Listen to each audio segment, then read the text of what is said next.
சென்னை புளியந்தோப்பில் 8 வயது சிறுமிக்கு பாலியல் தொல்லை கொடுத்ததாக முதியவர் ஒருவரை போக்சோ பிரிவின் கீழ் போலீசார் கைது செய்தனர். சென்னை புளியந்தோப்பு கேபி பார்க் குடியிருப்பு பகுதியைச் சேர்ந்தவர் ஆட்டோ ஓட்டுநர் ராஜி. இவரது மனைவி லட்சுமி சில மாதங்களுக்கு முன்பு உடல்நலம் பாதிக்கப்பட்டு இறந்துவிட்ட நிலையில் 2 குழந்தைகளுடன் வசித்து வருகிறார். இவருடைய 8 வயது மகள் லட்சுமியின் தாயார் பராமரிப்பில் இருந்து வருகிறார். இந்நிலையில் சிறுமி தனது வீட்டின் மேல்தளத்தில் உள்ள டி பிளாக் பகுதிக்கு அடிக்கடி லிப்டில் சென்று வந்துள்ளார். அப்போது லிப்ட் ஆபரேட்டராக இருக்கும் டோபிகானா பகுதியைச் சேர்ந்த கேசவன் என்ற முதியவர் சிறுமிக்கு பாலியல் தொல்லை கொடுத்ததாக கூறப்படுகிறது. இதுகுறித்து சிறுமி தனது பாட்டியிடம் தெரிவித்துள்ளார். ஆனால் பாட்டி அதனை வெளியே கூறவில்லை என்று தெரிகிறது. இதையடுத்து சிறுமி தனக்கு நேர்ந்த கொடுமை குறித்து தனது தந்தையிடம் தெரிவித்துள்ளார்.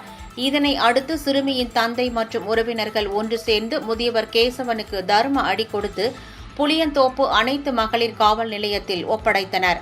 காயமடைந்த முதியவரை சிகிச்சைக்காக ஸ்டான்லி மருத்துவமனையில் அனுமதித்த போலீசார் பாதிக்கப்பட்ட சிறுமியை மருத்துவ பரிசோதனைக்கு உட்படுத்தினர். அதில் சிறுமி பாலியல் வன்கொடுமை செய்யப்பட்டது உறுதியானதை அடுத்து முதியவர் கேசவன் மீது போக்சோ சட்டத்தின் கீழ் வழக்கு பதிவு செய்து போலீசார் கைது செய்தனர். இச்சம்பவம் அப்பகுதியில் பரபரப்பை ஏற்படுத்தியுள்ளது.